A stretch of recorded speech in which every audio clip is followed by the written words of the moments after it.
오늘 이 시간 우리에게 주신 주님의 귀한 말씀은 에베소서 3장 말씀입니다. 신약 성경 312쪽입니다. 에베소서 3장 14절로 3장 마지막 절 21절까지의 말씀 찾으셔서 한 절씩 번갈아 읽으시겠습니다. 여러분은 내가 하늘과 땅에 있는 각 족속에게 그의 영광의 풍성함을 따라 그의 성령으로 말미암아 너희 속사람을 능력으로 강건하게 하시오며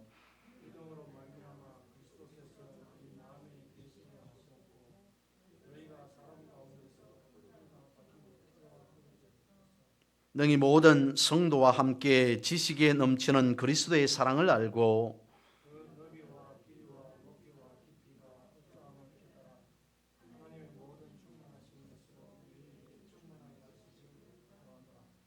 우리 가운데서 역사하시는 능력대로 우리가 구하거나 생각하는 모든 것에 더 넘치도록 능히 하실 이에게 교회 안에서와 그리스도 예수 안에서 영광이 대대로 영원 무궁하기를 원하노라. 아멘.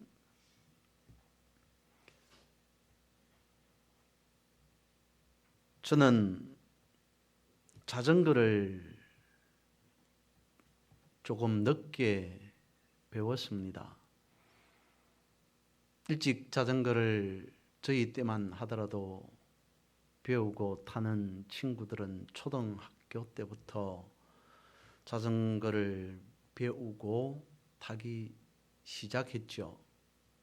근데 저는 그보다 훨씬 이후에 자전거를 처음 배우게 되었습니다. 그때를 지금도 생생하게 기억하고 있습니다. 그럴 것 같습니다. 어렸을 때 자전거를 일찍 배웠던 친구들은 아마도 자연스럽게 자신들이 자전거를 타고 배우게 되었다라고 생각하기 쉬울 겁니다. 그렇게 생각할 겁니다. 그런데 자전거뿐만 아니라 무엇이든지 나이가 들어서 처음 배우기 시작하였다면 아마도 그 정도는 충분히 생각하고 또 생각하고 있지 않을까 싶습니다. 우리가 믿음의 삶, 신앙, 생활 또한 비슷하리라고 봅니다. 태어났을 때부터 신앙생활을 했던 사람과 그렇지 않고 중간에 주님을 영접하고 믿기 시작한 사람과의 차이는 분명히 있지 않을까 싶습니다. 나이가 들어서 성인이 되어서 처음 예수 그리스도를 영접하고 예배가, 기도가, 찬송이, 신앙생활이 무엇인지를 느끼게 된 그 당시의 상황을 아마도 잊지 못할 것이다 라고 생각해 봅니다. 오늘 본문의 말씀을 보면 에베소 말씀을 상당히 많은 시간을 통해서 본문으로 말씀을 보고 했던 것 같습니다. 에베소 말씀을 보면 처음 신앙 생활은 이렇게 해야 된다, 저렇게 해야 된다. 물론 그러한 말씀들이 부분 요소 있기도 합니다만 오늘 본문을 위수해서 살펴보면 그런 것보다는 어느 정도 신앙생활을 한 사람들이, 하고 있는 사람들이 신앙생활에 대한 그 어떻게 보면 단계, 레벨을 조금 더 올리려면 어떻게 해야 되는가라고 하는 범주에서 말씀을 하고 있다라고 볼 수 있을 것 같습니다. 그래서 상당히 조금 더 나은 신앙의 삶, 인생, 그것이 어떠한 것인가를 본문에서 말씀하고 있긴 한데 본문에서 말씀하고 있는 그 수준의 높이보다는 평이하게 우리가 오늘 본문을 통해서 신앙의 삶을 살아가는데 우리가 취해야 할 행동은 이런 것이다, 신앙의 모습은 이러한 것이다 라고 하는 정도로 살펴보고자 합니다. 에베소서는 사도 바울을 통한 성령의 역사를 말씀해 주고 있죠. 그러면서 에베소서를 통해 내지는 에베소 교회를 통해 사도 바울은 바라는 소원이 있기도 합니다. 그래서 오늘 말씀의 제목을 바울에게서 배우는 기도라고 잡아 보았던 것이고요. 오늘 이 본문의 말씀을 통해서 그렇다면 교회인 우리가 교회 안에서 무엇을 기도해야 되는가라고 하는 것까지 한번 생각해 보았으면 좋겠다는 생각이 듭니다. 우리가 알듯이 기도는 성도인 우리가 가지고 있는 특권 중에 특권이겠죠. 물론 말씀을 가지고 있는 것 또한 우리가 주님 앞에 예배를 할 수 있다는 것 또한 엄청난 특권이기도 합니다만, 예수 그리스도의 이름으로, 하나님의 이름으로 우리가 기도할 수 있다는 것, 성도의 특권 중에 특권이 아닐까 싶습니다. 기도라고 하면 어떤 생각이 드십니까? 기도라고 하면 여러분들은 어떤 느낌이 드십니까? 어쩌면 기도는 우리가 하나님께 바라고 소망하는 무엇인가를 올려드리는 것이 아닌 이미 우리 가운데 임한 하나님 나라를 먼저 경험하고 체험할 수 있는 것이 기도이지 않을까라는 생각을 할 수 있습니다. 즉 기도는 하나님의 나라를 먼저 경험하는 것이다 라고 말씀을 드려봅니다. 그래서 기도를 통해서 우리는 새 힘을, 세상에서 느낄 수 없는 또 다른 새로운 힘을 가지게 될 테고, 그 기도를 통해서 더욱더 우리는 하나님을 하나님을 의뢰하는 삶을 살아갈 수 있다는 겁니다. 오늘 본문에서 사도 바울은 에베소서에서의 두 번째, 에베소 교회를 위한 두 번째 기도를 하고 있습니다. 그 첫 번째 기도가 에베소서가 시작하고 있는 1장에서 시작되어집니다. 거기에서는 하나님의 역사하심, 하나님의 능력, 그것을 에베소 교회가 또한 우리가 깨닫고 세상 가운데서 승리의 삶, 승리하는 삶을 살아가기를 원한다 라고 하는 것이었다면, 2장에 와서는, 두 번째 2장이 아닌 두 번째에 와서는 거기에 대한 첫 번째 기도에 대한 조금 더 상세한 설명을 하고 있는 내용 정도로 생각해 봅니다. 에베소라고 하는 이 지역은 상당히 부유한 지역이었습니다. 항구 도시, 상업적으로 물류가 많이 출입하는, 왕래하는 당시의 도시였기 때문에 먹고 살아가는 데에 별반 부족함이 없는 넉넉한 도시, 말 그대로 부유한 도시가 에베소 도시였습니다. 에베소라고 하는 지역이었습니다. 그러다 보니까 세상 가운데에서 세상에 심취하여 살아가는 사람들이 많았던 겁니다. 이는 세상을 바라보며 세상에 무엇인가 물질적인 것을 추구하는 사람들이 많았다는 것은 그만큼 또 다른 영적인 것, 하늘에 대한 부분을 생각하는 사람들이 상대적으로 적었다. 신앙생활하는 것이 그런 측면에서 조금 어려운 지역이 에베소 지역이다라고 말씀을 드릴 수 있을 것 같습니다. 땅의 것으로는 충만합니다. 하지만 하늘의 것을 구하지 않는, 내지는 굳이 구할 이유가 없는 곳이 에베소였다, 이렇게 보아집니다.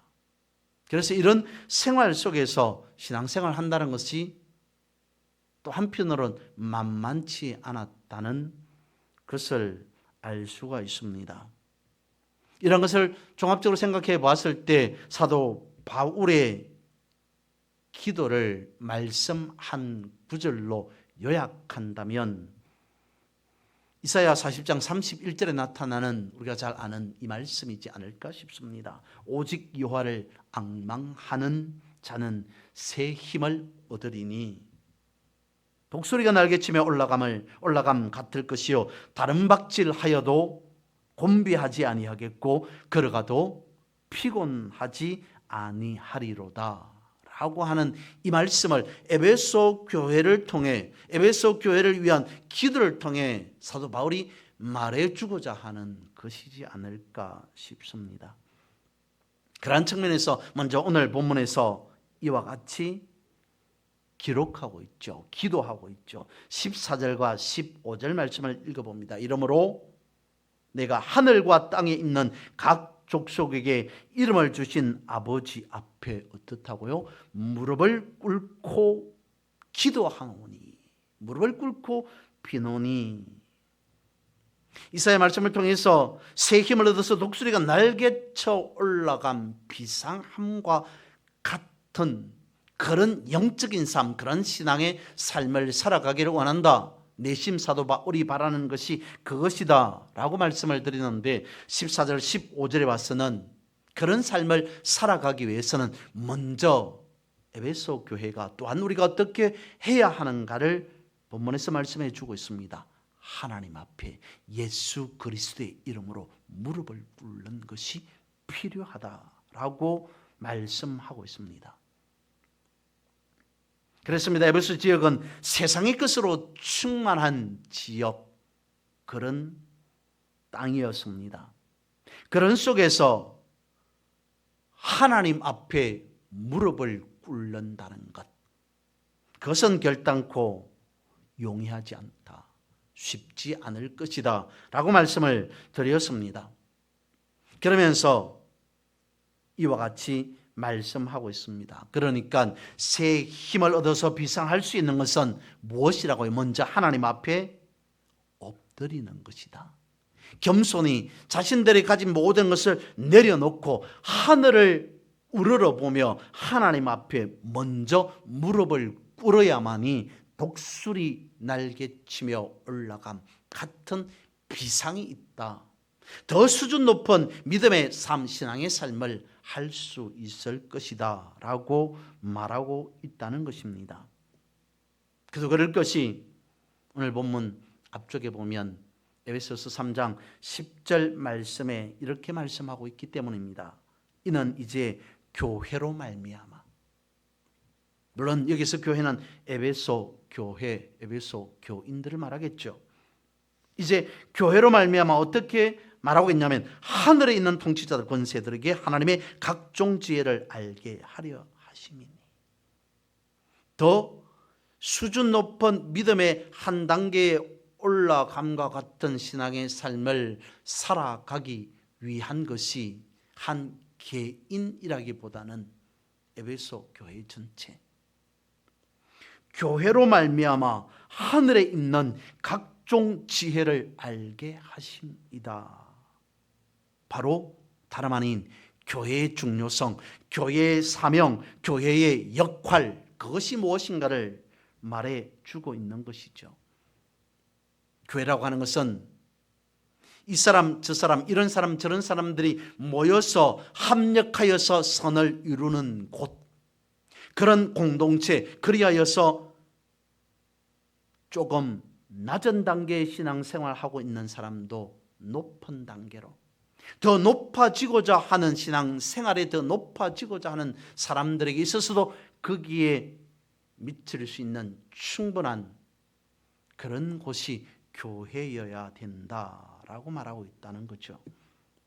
이러기 위해서는 힘쓰고 애쓰고 사모해야 할 것이 무엇인가를 오늘 본문에서는 이와 같이 말하고 있습니다. 16절입니다. 그의 영광의 풍성함을 따라 그의 성령으로 말미암아 너희 속 사람을 능력으로 강건하게 하시오며, 속 사람을 강건하게 하시오며 라고 말씀하고 있습니다. 이것이 오늘 본문에서 가장 중심된 용어요, 가장 중심된 구절이지 않을까 싶습니다. 속사람이라고 하는 것은 영혼을 말하는 것이죠.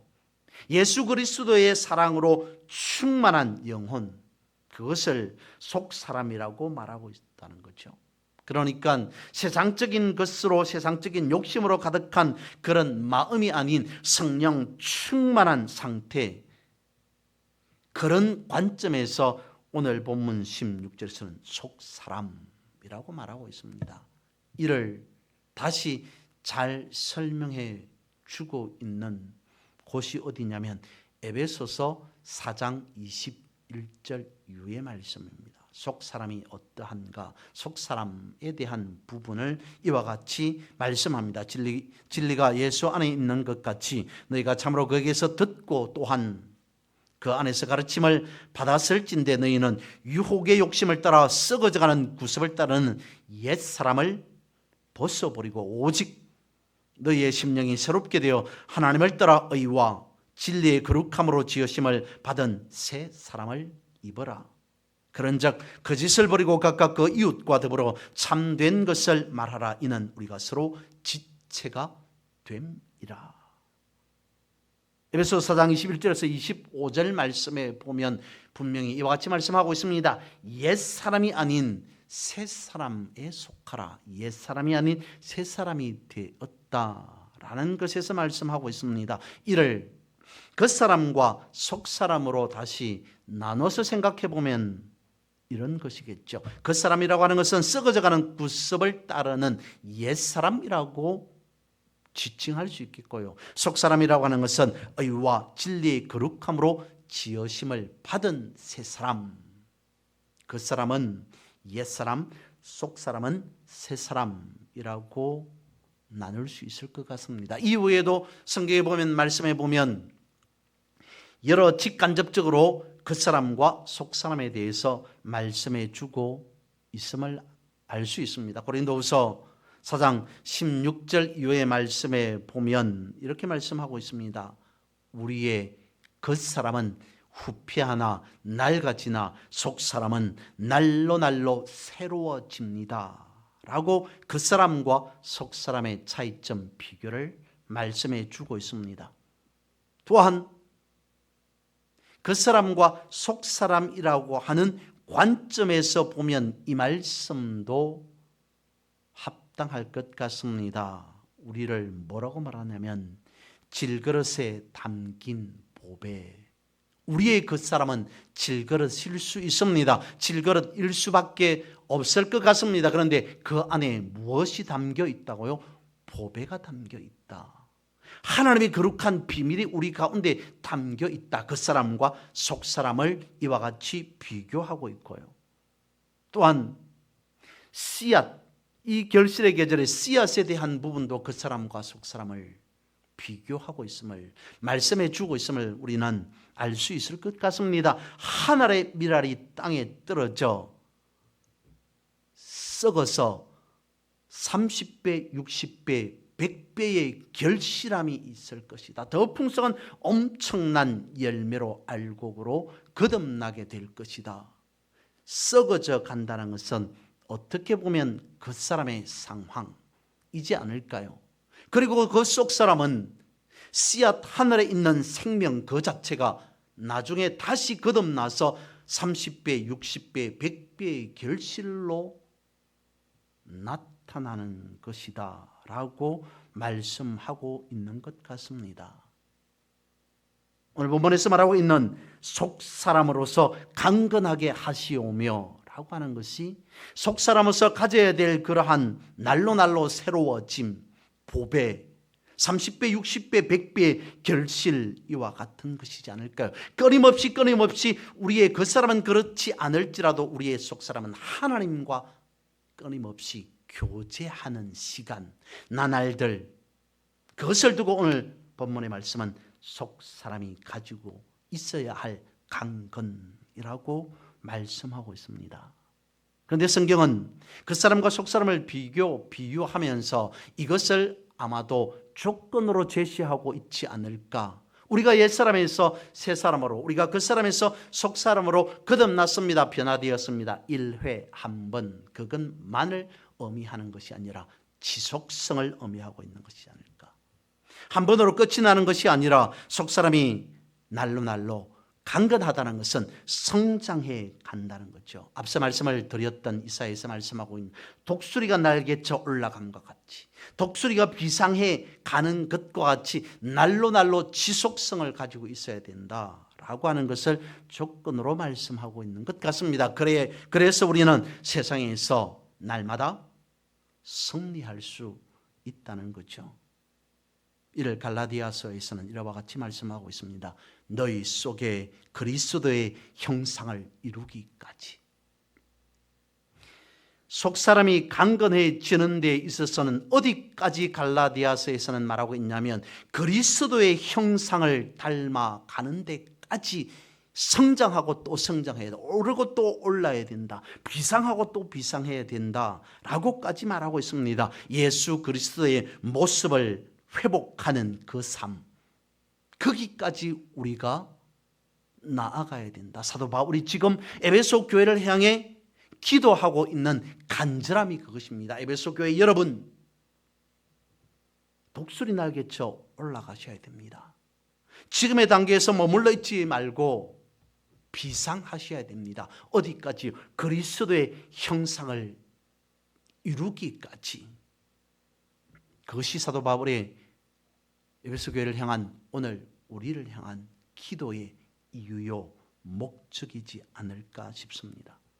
이어서 17절 말씀에 이르기를 믿음으로 말미암아 그리스도께서 너희 마음에 계시게 하시옵고 너희가 사랑 가운데 뿌리가 박히고 터가 굳어져서, 앞서 말씀을 드렸던 일의 단회성을 말하는 것이 아니라 지속성을 말하고 있다는 부분입니다. 뭐라고 말하고 있냐면 너희 마음에 그리스도께서 계시게 하시옵고, 그리스도께서 너희 마음에 계시게 하시옵고, 계신다는 것은 거주한다는 거죠.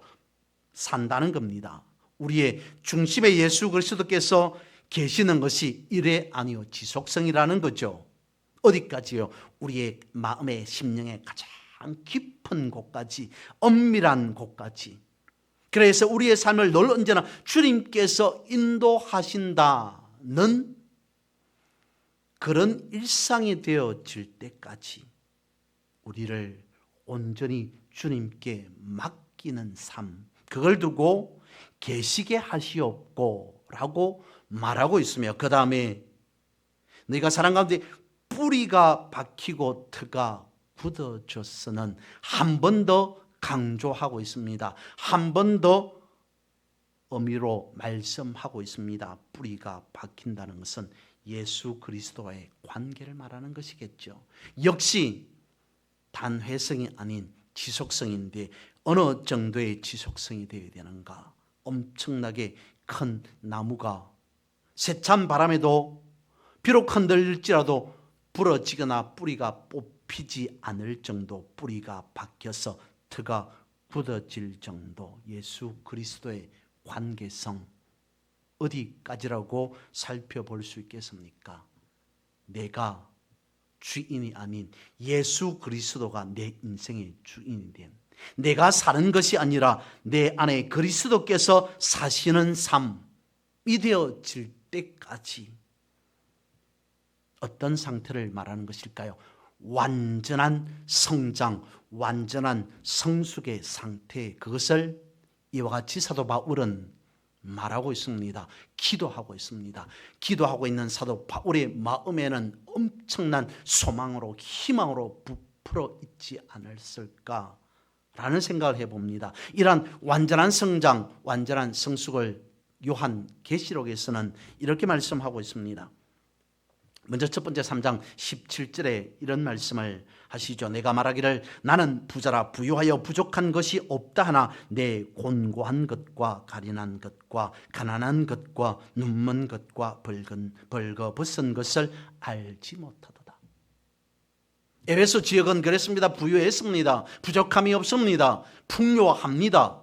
내 일을 염려할 하등의 어떤 이유가 없음을 저들은 생각했을 겁니다. 하지만 땅의 것에 심취하는 것이 아니라, 땅의 것을 추구하며 살아가는 것이 아니라, 이럴수록 정신을 차리고 깨어 있어서 하늘 소망을 두고 여러분들은 살아가셔야 됩니다 라고 말하는 것과 요한계시록에서 이와 같이 말하는 거죠.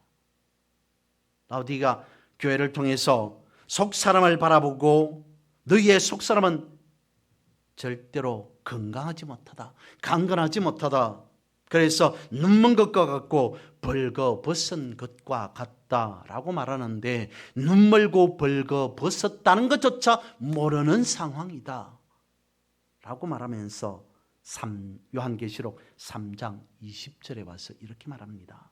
볼지어다 내가 문 밖에서 서서 두드리노니 누구든지 내 음성을 듣고 문을 열면 내가 그에게로 들어가 그로 더불어 먹고 그는 나로 더불어 먹으리라. 뿌리를 내리고 터가 굳어져서 어떤 환경, 어떤 환난에도 부러지지 않고 뽑히지 않는 엄청나게 튼튼한 예수 그리스도의 관계, 그것을 계시록에서는 이렇게 말씀하고 있다는 거죠. 내 음성을 듣고 문을 열면, 이것은 땅에 속한 자로서의 삶이 아닌 하늘을 향한 믿음의 삶, 그걸 말하고 있습니다. 내가 그에게로 들어가 그는 나로 더불어.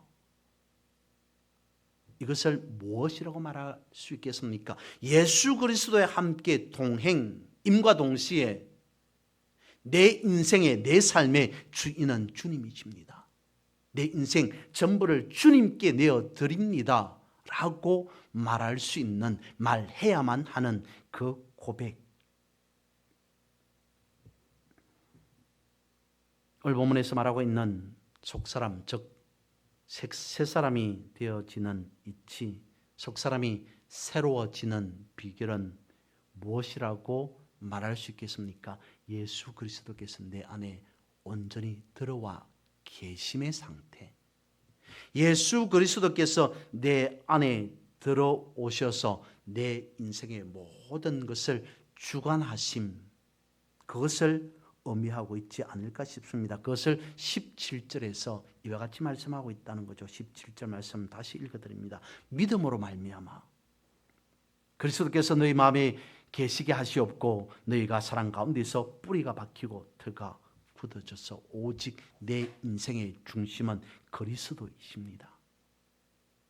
그리스도를 중심으로 모인 믿음의 공동체, 교회가 되기를 원합니다 라고 말하면서 오늘 본문의 결론은 18절에서 21절에 이와 같이 맺고 있습니다. 너희 모든 성도와 함께 지식에 넘치는 그리스도의 사랑을 알고 그건 너비와 길이와 높이와 깊이가 어떠함을 깨달아 하나님의 모든 충만하신 것으로 너에게 충만하게 하시기를 구하노라. 우리 가운데에서 역사하시는 능력대로 우리가 구하거나 생각하는 모든 것에 더 넘치도록 능히 하실 이에게 교회 안에서와 그리스도 예수 안에서 영광이 되도록 영원 무궁하기를 원하노라. 하나님의 모든 충만하신 것으로 우리를 충만하게 해 주셨다라고 말씀하시면서 우리가 무엇을 구하든지 무엇을 생각하든지 그 모든 것에 있어서 교회를 통해 예수 그리스도를 통해 충만하게 하실 것이다. 온전하게 하실 것이다. 성장, 성숙하게 하실 것이다. 무엇이요? 그리스도의 사랑이. 그 그리스도의 사랑이라고 하는 것은 한마디로 무엇이라고 볼 수 있겠습니까? 십자가의 사랑 아니겠습니까? 다시 한번 우리가 생각해보는 십자가 사랑의 너비와 길이와 높이와 깊이라고 하는 것을 우리가 청량할 수 있겠습니까? 헤아릴 수 있겠습니까? 우리가 아무리 예수 그리스도의 십자가에 대해서 생각한다고 해도 그 모든 것 다 헤아릴 수 없다. 그만큼 우리는 예수 그리스도로 은혜 받은 자들임에 우리가 이후의 믿음의 삶을 살아가는 데 있어서는 이러이러해야 된다라고 말씀하고 있습니다. 매일 이 사랑 앞으로 여러분들은 나아가셔야 됩니다. 그런 삶을 살아가야 됩니다. 라고 말씀하면서 결국 에베소 교회를 향한 사도 바울의 기도는 이것이라고 볼 수 있겠죠. 십자가를 지셨다가 부활하신 예수 그리스도를 바라보는 것이지 않을까. 세상에 심취한 것이 아니라, 세상적인 사람이 아니라 하늘에 속한 사람으로서의 삶을 살아가는 것이라고 볼 수 있지 않을까 싶습니다. 오늘 본문의 기도의 마침은 이런 걸 겁니다. 땅의 것, 세상의 것을 추구하지 않는 삶이 아니라 기도의 우선순위가 되어야 하는 것이 무엇인가? 땅이 중요한 것이 아니라, 현실이 중요하지 않다는 것이 아니라, 오늘 우리의 주어진 삶이 가볍다는 것이 아니라 하나님 나라를 바라보면서 우리가 먼저 드려야 되는 기도의 우선순위, 우리의 속사람이 강건해지기를 위해서 그것을 바꿀 필요가 있다라고 말씀하고 있습니다. 그래야 해서 에베소 교회에 이와 같이 말씀해 주는 것과 우리 또한 믿음 안에서 장성한 분량으로 주의 거룩하심에 합당한 믿음의 삶을 살아가는 그런 우리 모두가 될 수 있기를 주님의 이름으로 선포하고 축복합니다.